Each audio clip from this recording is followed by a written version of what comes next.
Yeah. Hi everyone, hope everyone's well and safe. Just like to introduce Magic Man, Dean Mcdonald. Mac, I hope you're all right, mate. I'm doing fine. Good morning. Good morning. How are you? Yeah, good, thank you, mate. Good, thank you. Obviously, it's Mental Health Week this week, and something that we both care about greatly, and both have experienced. And just wanted to sort of talk about that. But first of all, kick off with just a bit about your footballing career and how you got into football, mate. So really, over to you. Okay. Well, I got into football. My dad got me into football, to be honest. Literally just being a kid, going around with my dad, whether he's getting to play with his mates, like Sunday team. And just the love of football came from them. Watching the sort of Football Italia on Channel 4 back then. That was a big, that played a massive part in my football knowledge, to be honest. Players like Del Piero, Inzaghi, Zidane, etc. Brazilian Ronaldo, they were massive for me, and sparked my interest into the game, as well as Ryan Giggs down at Man United. But yeah, it was amazing. So my actual journey from there, my dad saw I liked it, was interested, took me down to a place that used to coach in New Cross in Deptford, a team called Moonshot, South London that is, and I think he was coaching probably players about 3 to 5 years older than me. So sort of joined in little bits of their session and just watching them train. I just soaked up everything, whether it was the conversation, whether it was their technique on and off the ball, how they moved, everything. It was priceless. From there, went into an academy. Went to a Crystal Palace soccer school, and from there I did well during that week. They recommended me onto the actual Crystal Palace Football Club, and from there it was at Crystal Palace Academy I think it was School of Excellence then actually, from 9 to 13, and then I had a trial at Arsenal, was successful, and I was in Arsenal's academy from the age of 14 to 18. Once again, going from Crystal Palace to Arsenal, a major step up, and just in awe of obviously the different levels of talent in comparison to Palace. It was amazing being around young players at the time. There was Justin Hoy, David Bentley, Jerome Thomas, Rowan Ricketts, all top players, Stephen Sidwell, all top players that went on to forge good careers in the game. So it was amazing. I loved my time there. Moved on from there, went to Ipswich. That's my first professional contract that I signed, but that was after about 10 trials. So I went to Watford, scored 14 goals in 5 games there. I went to Chelsea, scored 1 goal in 1 game there. Went to Rangers in Scotland, played 45 minutes with Moroccan international Hadji. I can't remember his name. He played for Coventry. But Robert Vitskard, that played at Ajax, he was there as well. Once again, amazing opportunity. And unfortunately, I didn't get signed there. But fast forward, went on trial to Fulham. We played Ipswich. During that time, I scored a hat-trick against Ipswich. Scored maybe another few goals in a couple of other matches. They didn't actually sign me Fulham. But because of that game that I played against Ipswich, I got a trial at Ipswich. When I was at Ipswich during that trial, we played against the Fulham team. I scored 2 against the Fulham team for Ipswich. So another couple of games, reserve games, etc. I ended up signing my first professional contract at Ipswich, and it was 2 days before my 19th birthday. And I'd actually said to my dad, getting on all these trials from like June to February, or 30th February 19th, I signed my contract on the 17th of February. I was like, if I don't sign by the time I turn 19, I'm done with the football at this level. So I was like, thank God that I actually got that opportunity, and finally someone put some faith into me, and I was able to start my journey as a professional.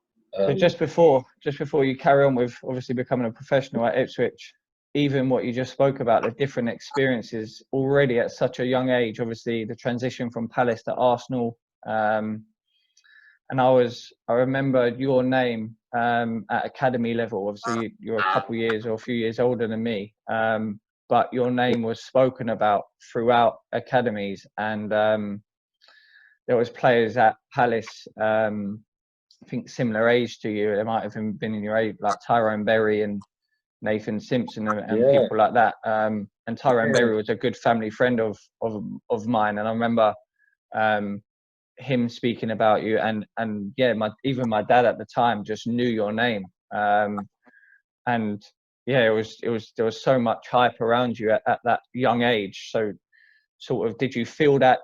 How did you cope with that? And obviously then when you went onto your trials, obviously not getting signed, scoring 14 goals in 5 games and not getting signed, I don't know what they were looking for, if it wasn't you, but bloody hell, what a mistake they made there. But yeah, how did you deal with that sort of, did you feel the hype around you at that time, and how did you deal with that? And then also, how did you deal with the knockbacks of so many trials and not getting a yes?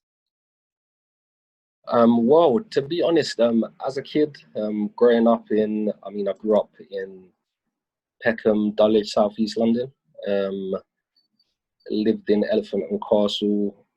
That was where sort of, as a family, we got a bit stable in that sense. Had the longest period there, from the age of 11 till now. Like, that's our family home in that sense.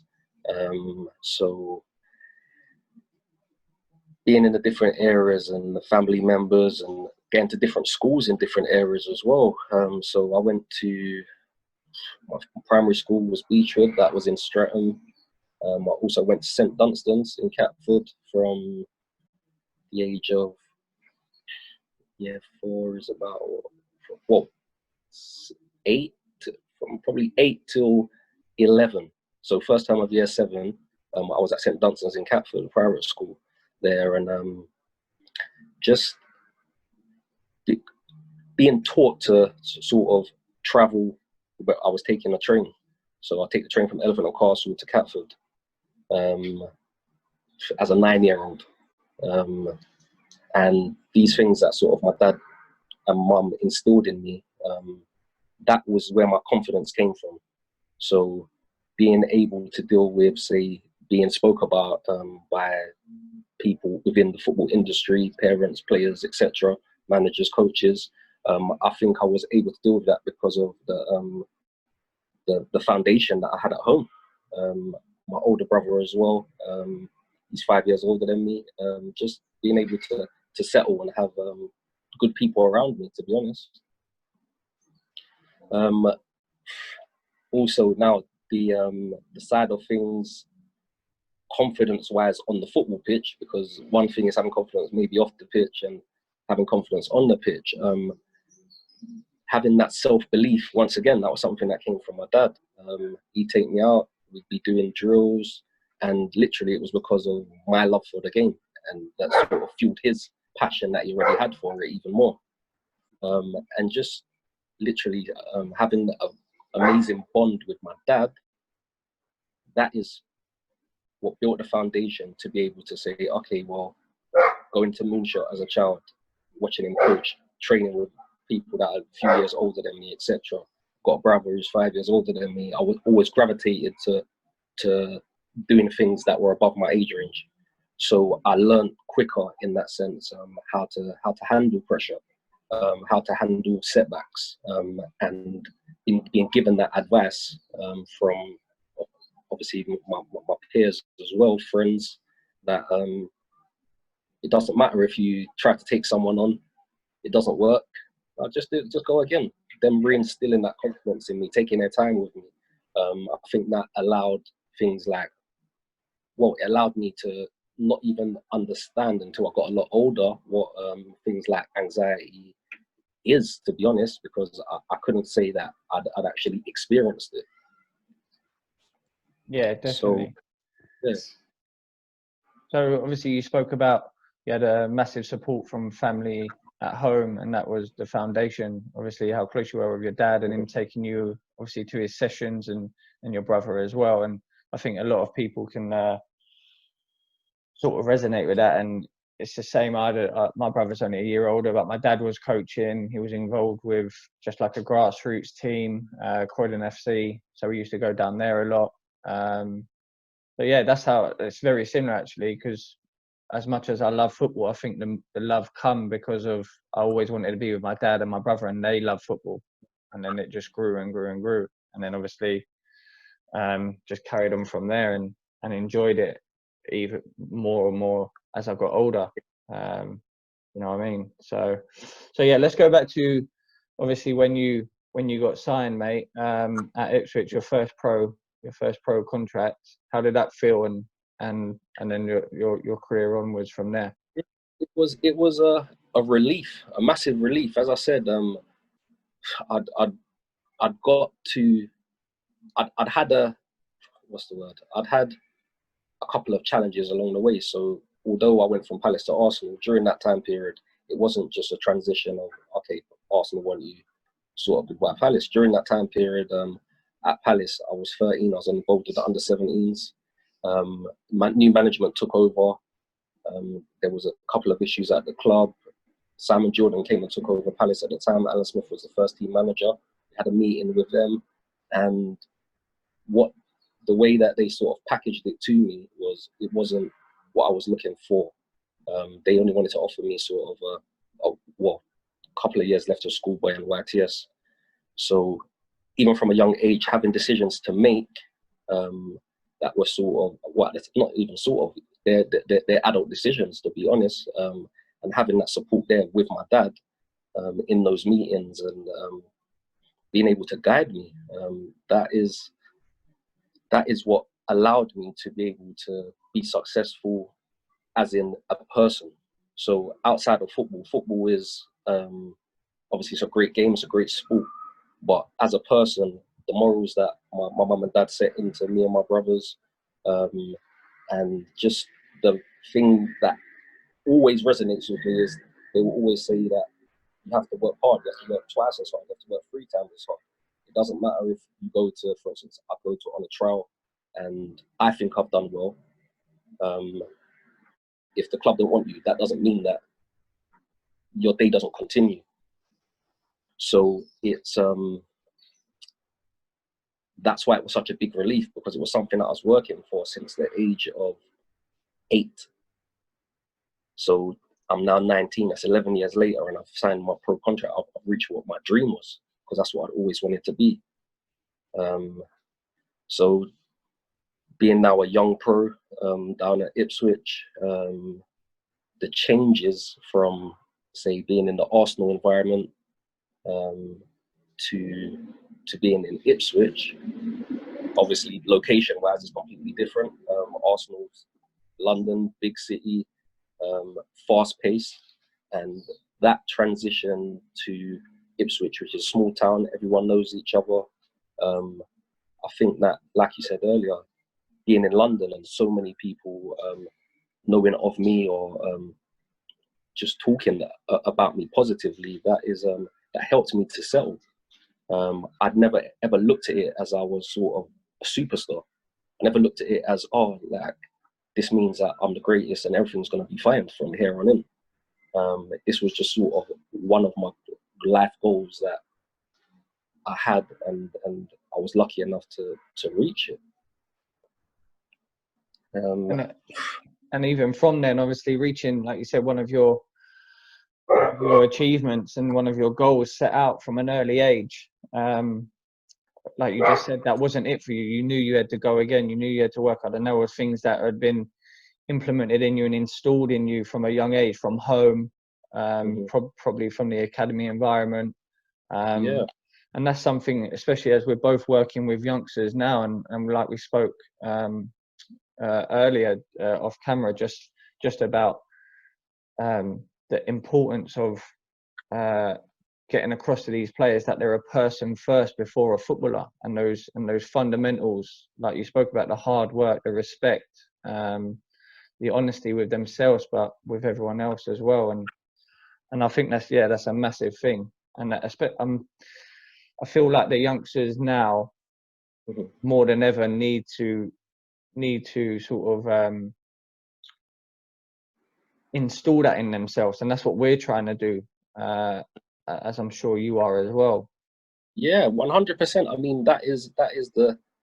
I mean, I'm doing my UEFA at the moment, and I can't remember exactly. It was on player development, and we was talking about things that make you as a person and a player, and we all agreed that if you don't have that self drive, you can be given all the information, you can be put in a situation, but if you don't get up and do it, if you don't go to sleep on time, if you don't eat the right things, if you don't listen and take the advice, at the end of the day, it's down to you. There's no excuse. Um, as I said, there's people that, you know, sort of child stars. I mean, you look at even in film, Macaulay Culkin. He was probably about 6 years old in Home Alone, which is a film obviously which has transcended generations. So there are things that people can do at different ages, and I think that although we have parents, we have guides, you have to have that determination. You have to have that never say die attitude. You have to have that belief in yourself. You have to be able to understand, even when it comes to friends, which friends are good for you, which friends are not good for you. And you've got if you've got a goal, I mean, your goal could be as simple as I want to do 10 kick-ups. How do I start that? So today, for instance, like you said, they got social media. They can go on online, type in how to do 10 kick-ups, and someone can show them. Whereas, for instance, let's say someone that, you know, they might not have that support at home, and they've just got a ball, there's no social media, you're gonna train yourself to, okay, I'll throw it up, or you might ask someone. These are the different skills, so your social skills, um, how you um, how you conduct yourself. Going to private school, for instance, being able to go there, like, so I'm learning about, as I said, the way I conduct myself, the way I present myself. You've got to wear a tie, you've got a blazer, trousers, you've got to make sure your school shoes are clean. You've got to Polished. make sure that your laces are done up. Yeah, like you literally, and then those things, those same fundamentals, which were taught to me in my home. So ironing, washing your clothes, looking after yourself. Those same things are the same things that are carried into the academy. Same things that the coaches reinforced to me. Same things that older players and players within my age range, younger players reinforced to me. And you also become that example. I think when you did ask me, how did I deal with that? I think I always looked at myself as an example for everyone. Being in the area that I grew up in, especially, not a lot of opportunities at that time for anyone, to be honest. And I was lucky enough to have the family that I did, and I was able to take advantage of those opportunities. But for instance, fast forward, as we were talking about, the kids of this generation, they probably don't realize that they're in a better position because they weren't they grew up in this. Yeah, definitely So agree with you. so it's not to say that some people may say, oh, they're spoiled, or compare them. We can't compare ourselves to anyone outside of our generation. Like, for instance, Brazilian Ronaldo, he's great in his own right. Pele's great in his own right. Maradona, etc. Messi, Cristiano Ronaldo, they're all great within their generation. There's obviously going to be similarities for people that come after with people that were before, but at the same time, you've always got to understand that life changes, the world changes, and people change. Yeah, And finding a way to that adapt and to help people, that is that's what life's about. yeah, 100%. Even in terms of, you spoke about the coaching side, and even coaching. I think I've been coaching about 10 years, and obviously at different levels, at different stages, or whatever. But even now, my coaching has definitely developed, but changed as well. And the style that I've coached that in terms of and that's one of the big things that you must agree with in terms of finding out the person you're coaching first, and then laying your coaching style onto that. Because some people, like we've witnessed in teams, some people need an arm around their shoulder, some people need to be told in no uncertain terms, and I think that's, like you said, adapting to your environment, but also the person that's in front of you. 100%, especially in team sports. You've got so many different personalities to it. As a coach, you've got so many different personalities to deal with. Sometimes not to say you can't, but just because of restrictions that may be there, you find it difficult to maybe be able to get into depth with everyone. I mean, everyone only has limited time. And I think coaches, that is something that, from the way that I played the game, it was always about me being the most effective. So you've got players that, let's say, for instance, a ball juggler. Yeah, a ball juggler, great. Can do lots of skills, but can you actually play an 11-a-side match? Can you transition from small-sided 5-a-side to 7-a-side to 11-a-side? It's difficult. Not everyone has that understanding. And as I said at the start, your education, if there's something that you want to do, there's not how do I put it? There isn't a guaranteed time frame. So there's not, if you do this for 2 years, you're going to be a professional footballer, or you're going to be a great person. It's something you have to wake up and practice every day. I mean, there's no guarantees to life. Yeah, 100%, mate. Spot on.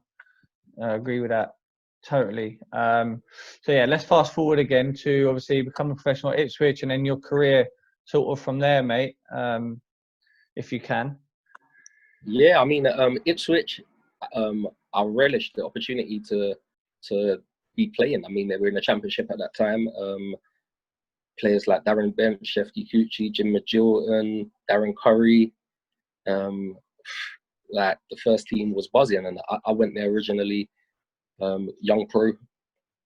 Had a contract till the end of the season, and it was about me being able to earn a longer contract. So I played a few reserve games, played against Arsenal in the reserves, where I've just sort of the year before they've said that they don't want me. I've gone down there. We played Arsenal. We ended up losing the game 2-1, but something that I always remember is I was playing on the right wing then. So, like we spoke about, that adaptability at Arsenal, I was always maybe a striker or playing off of a striker, because we didn't have a number 10 in that sense that played in the whole attacking midfield. So I'm playing on the right wing, and they changed their left back 3 times in 45 minutes because I literally just roasted them. Like, from that game, the week after, I was, so I'd been assisting that game from the right wing. I was training with the first team week in, week out now. And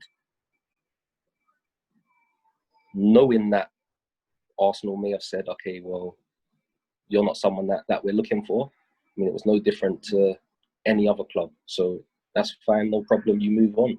Like we said, that self-belief. Showing that resilience. That resilience, yeah, that resilience. You've got to move on and continue your journey. I mean, it's no difference from, you might be getting on the bus is late. Okay, well, do I walk to my destination, or can I get the train? You've got to assess what's happening. You've got to assess, how can I still do my job? So the way I assessed it was, I used to play a lot of football in the summer. So my skills that I honed, like playing on 7-a-side pitches, playing with my friends, which is something I always still did, because that was what my grounding was. So also being a professional, I was still made sure that I was grounded, and any time to play with my friends, that natural sort of, what's the word?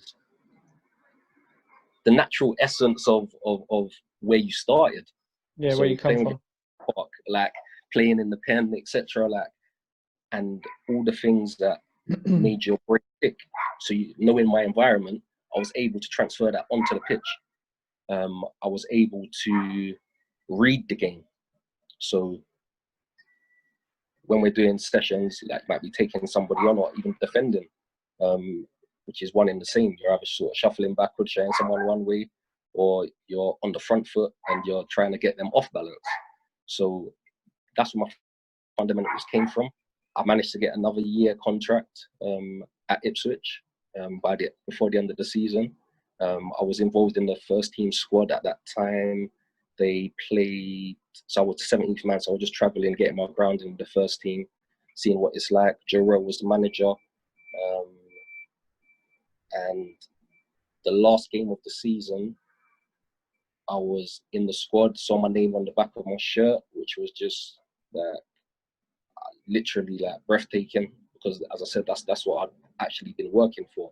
So once again, getting a professional contract and now having your name on the back of the shirt from being a kid and all them years working towards that, that was like, now I've ticked that one off my list, on to the next challenge. Walking around the stadium, Ipswich lost to West Ham in the semi-final of the playoffs. I think it was 2005 or 2006 in the championship. And you're literally like 2 games away from getting to the Premiership. So unfortunately, we didn't get back there, but the things that I learned from the players, the things that I learned from being in and around it, being able to watch the game again, as I said, which is being a student of the game, is something that I've always been, and something that my dad still continually supported, whether it was him and my mum and my brother, whatnot, or a couple of my friends, family members traveling down to Ipswich to show their support for me, which is priceless. Having that support off the pitch is probably one of the biggest factors as to why I was even able to feel comfortable, because I didn't want to let them down. There was no way that my family could travel even 5 minutes down the road, anyone, friend, and I'm not gonna put on a performance that is in line with what my goal is, but making sure that I don't let my family down also. So Ipswich made my debut in the championship at 19. I think we had about 4 or 5 players that were below the age of 20 in that game. Scott Barron, Scott Mitchell, Owen Garvin, Dean Bowditch, and myself. Shane Supple was well in goal. And I got man of the match in that game. Set up one of the goals. We beat Sheffield Wednesday 2-1. That was my debut in the championship at 19 years old. My dad was there, mum was there in the stands to support me. And once again, it's just another thing ticked off the list. Fast forward a little bit, down at Ipswich, I've gone on loan to Hartlepool.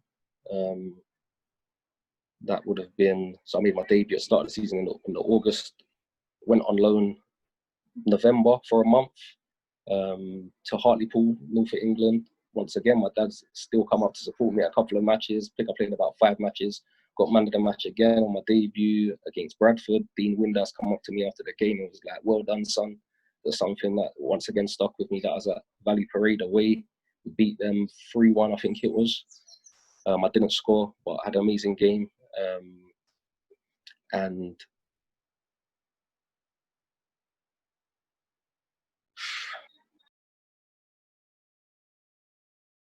We've lost Dean. Hopefully he joins us. Still, you're back with us, yeah? yes, I'm back with us. So yeah, mate. So I went to Hartlepool, obviously on loan, and then yeah, I went to Hartlepool on loan. They put in the January transfer window, they put in £100,000 bid for me. Ipswich turned it down. They recalled me from they didn't renew my loan because Hartlepool wanted me to have another month. I went back down. I was just sort of on the bench, coming in a couple of matches, didn't really play that much. And it was a bit frustrating. I mean, being able to go and showcase your talent, Hartlepool in League One at the time, so just one league below. I'm playing against sort of, I think one match that stands out. I played against Bournemouth, scored, got man of the match in that game for Hartlepool, and just getting that buzz and playing week in and week out. That is something that I love. That is what my passion is. And going back to Ipswich, not really being involved, playing in a couple of reserve games, it was just, I needed that next level to keep pushing me on. Unfortunately, at the end of the season, Ipswich didn't offer me a contract. So I think by the May, so I think 4 or 5 months, they've not offered me a contract, but 4 or 5 months earlier, they've turned down 100 grand. So it's kind of like, what's happening here? Mind blowing. Frustration, yeah. I imagine frustration, bit of anger. Just sort of not knowing what the whole plan was from them saying no. Do you know what I mean? Obviously, from our point of view, if they turn down that money for you to go out, they must have plans for you to play. That's my first thought. So it's literally one of those. I mean, during that time, I scored a goal in Championship, Valentine's Day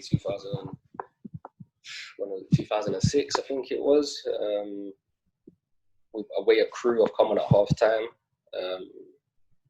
and scored the winner. That was my only goal for Ipswich in the first team, and it was amazing. Once again, another goal reached. Sort of your goals start to count in that sense. Same as you did at Hartlepool, it's like you're getting your account off and running now properly. And it was tough. The mental side of it was that although I'm, resilient person, etc., there's always testing times. There's always things that are going to test you, and you're not perfect. And like I explained earlier, I thought to myself, maybe what happens with football now? Do I obviously get older? Do I still want to carry on? So I'm like, okay, well, carry on, see what happens. Ended up signing at Gillingham.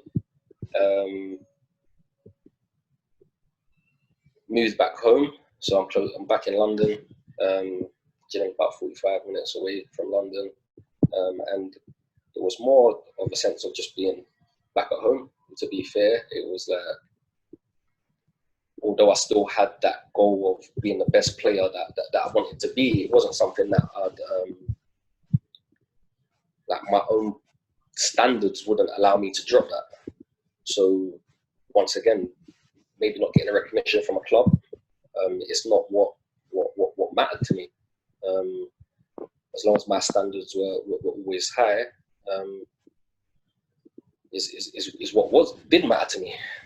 Going to Gillingham, did well in pre-season, scored a few goals.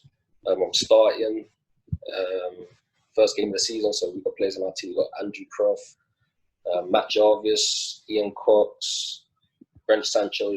Those guys played for Trinidad in the World Cup. Good team, decent manager, and that was just a platform for me to go and show what my ability was. Gone in, scored on my debut again. We beat Huddersfield 2-1, scored the winner. Got family, friends, etc., and supporting me in the stadium, and absolutely loved it. The things that I could probably learn from that period of time, looking at it from the coach's point of view, is how can I affect the game by understanding the different levels of coaches that I've come across. So academy coaches, first team managers, so that transition from Palace to Arsenal, coaches that you come across there, then down to Ipswich, which is obviously only one step lower, but then you're coming lower again. So although your standards are high, other people may not understand where you're coming from because they've never experienced it. So it's about finding that common ground and understanding that you're not always right, or although your way might be the best way, other people have still got a journey to go through themselves. So that's the biggest thing that I probably learned in that period at that age of being 22. Yeah, I think I signed for Gillingham about 21. I think I signed for Gillingham. And then from Gillingham, obviously leading towards you coming out of the pro game, mate. What sort of happened with yourself there? At that age, what happened there is I went after Gillingham. I went to Inverness because I didn't enjoy my first season there. Went to Inverness. Something that me and my friends, when we were younger, watching Brian. Was it Brian Ladger that played for Rangers? Yeah, it was Brian that played for Rangers in Scotland, etc. Henrik Larsson, etc. And just wanted to test myself out in the Scottish Premier League. So opportunity came about, and I fancied it, so I went. During that time period, being away from home again, which just wasn't something that was particularly new for me. The manager that signed me quit after 2 weeks of the season, so I think I probably had maybe six weeks with him, pre-season, etc.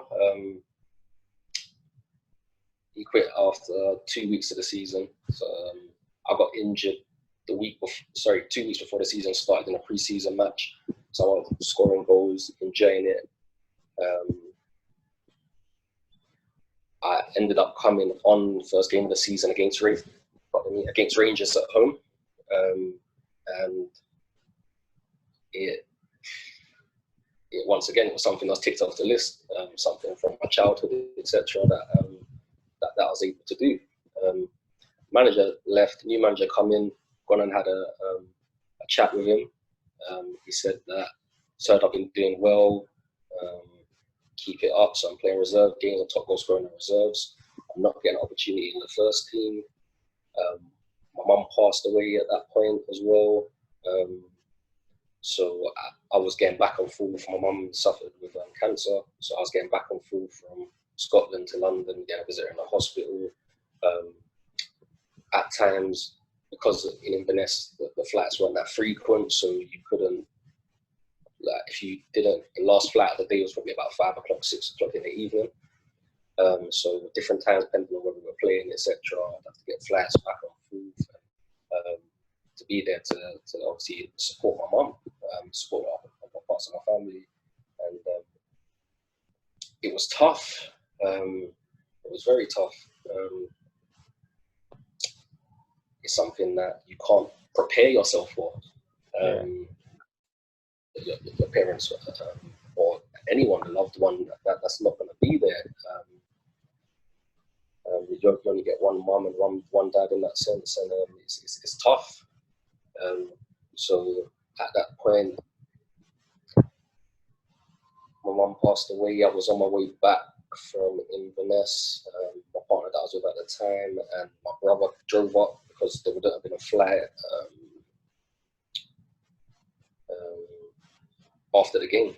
So they drove up, and I think it's maybe about 8-hour drive from London to Inverness. So they drove up.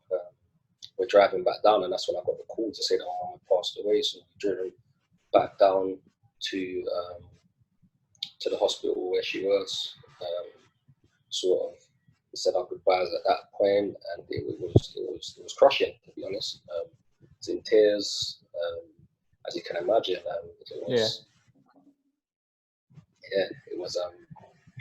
It was very tough on the whole family, but also being that leader that I am, and being the resilient person that I am.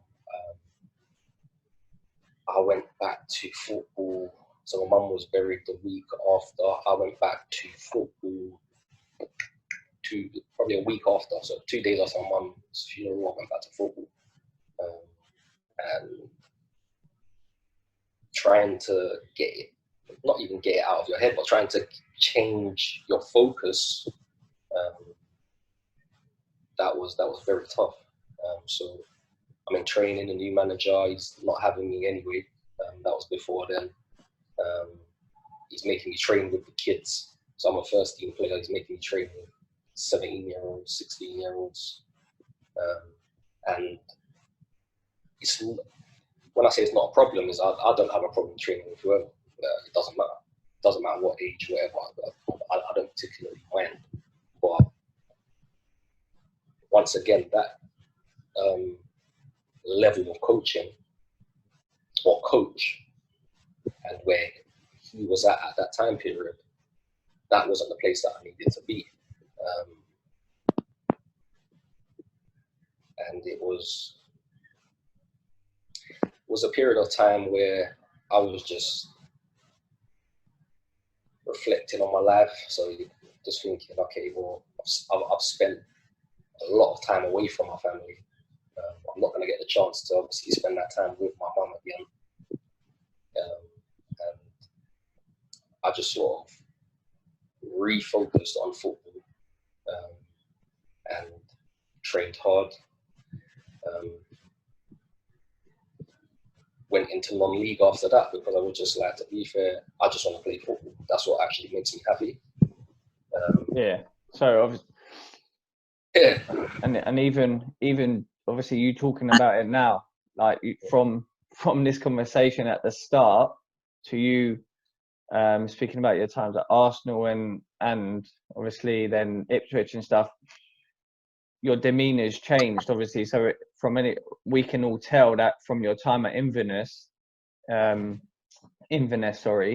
obviously playing in the Scottish Prem is a great achievement, and obviously you've achieved so much. But from what I'm gathering from you from what you're saying, obviously with your mum passing away and you not being there, and obviously you being in Scotland, and it's probably it's coming across as this a sort of a dark time for you.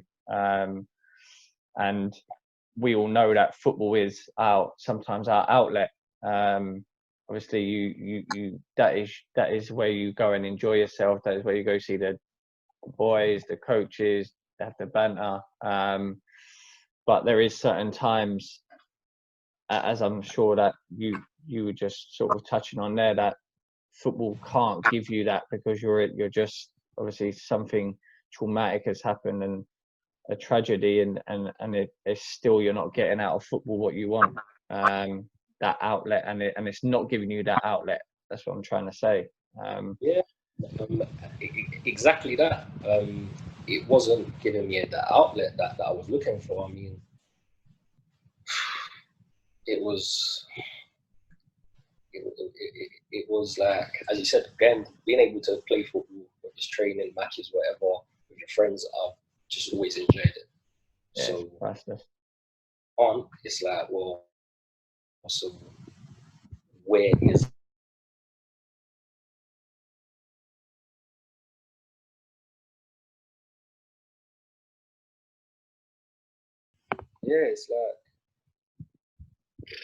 it's like, okay, well, you're finding obviously what makes you you. It's tough. So carrying that into your everyday life, it just makes you think, okay, well, life's a bit more important than what your dreams are, really. Yeah, and then so obviously you touched on going into non-league. I won't go and ask you to go through your whole non-league career because there's a few teams in there, but obviously playing for some top teams in the non-league level and at the highest level of non-league. But mate, obviously I wanted to ask you loads of questions during what you were talking about for your professional career and even as a youngster, and then and it's all around the subject, which is which I touched upon at the start of this video in terms of the mental health. So obviously you've shown great resilience. You've had to deal with many things through your sporting career, and we both know obviously the biggest thing I've got from you is just a sort of just sort of rectifies or confirms my thought about football's a matter of opinions, and that's what I'm trying to pass on to these kids, that if someone says no, that's not the end for you. If you have a bad game, it's not at the end for you. Like, just work hard, get back on the training pitch, go again. Like I just said, someone's opinion is not the be all and end all, and one door closes, another one will open. And if you show that resilience and that perseverance, you'll get to where you want to get to. Obviously, with hard work, with a little bit of luck, without doubt. But yeah, in terms of the mental health side, mate, obviously, when I know that, like I touched upon, that you suffered with that at times through your career, and I just want you to sort of speak as openly as you can, mate, if that's all right, about sort of those demons and how you dealt with it, and go from there. I mean, once again, I mean, older now, so I've got my own children, and going back to trying to be the best role model that you can, and just knowing that, obviously, that transition, mum's passed away, family is small, like, as in, like, visually to look at, but your mum's always there, your loved ones are always there. They are your shining light, the same things, not wanting to let them down, not wanting to have their time wasted. So the way for me doing that is being a good role model, setting good examples for everyone, just on a daily basis. Sometimes it doesn't happen. Sometimes, we're not perfect, but that is what life's about, as we spoke about, is seeing a mistake and not continuing with the mistake and changing. So, yeah, it was. What was the triggers for you in terms of knowing that mentally? The trigger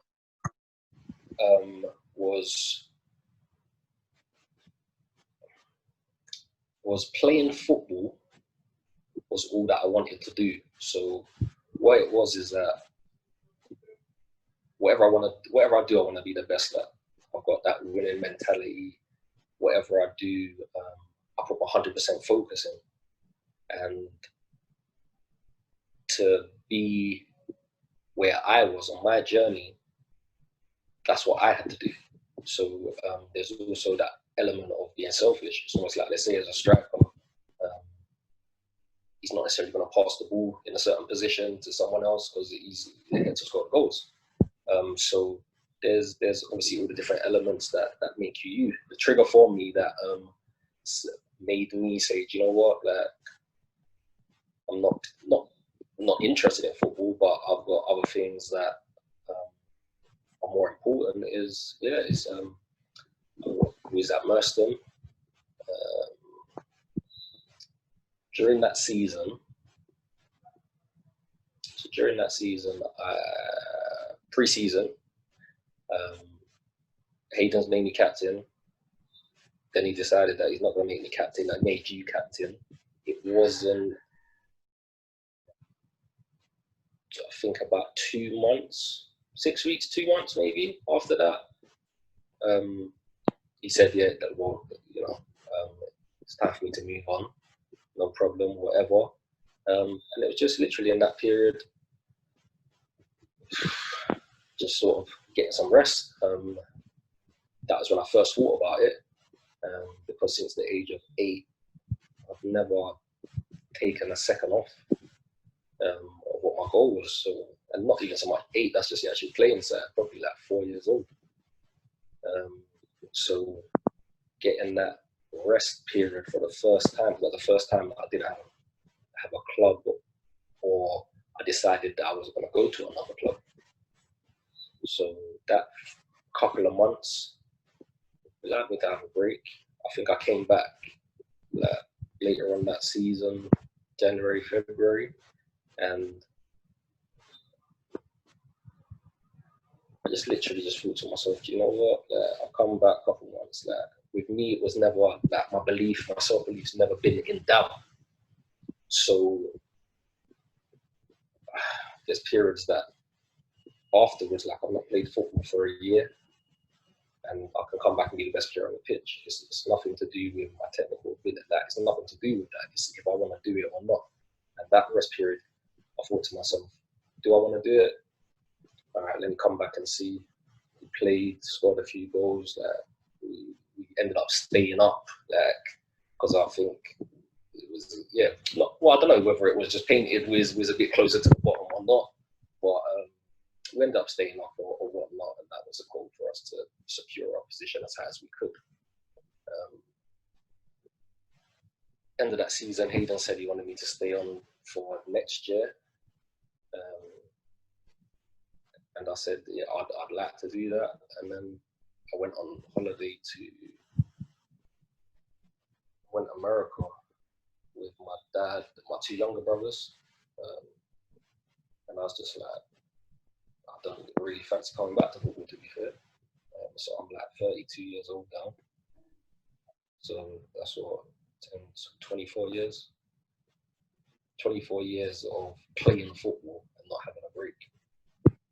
Yeah, and I think that time at Merstham, obviously we had played against each other many times previous at various clubs, and you're someone who's still probably got the best feet I've ever played with or played against. And I'll definitely put that tag on you. And you can win a game by yourself. You're one of those players. When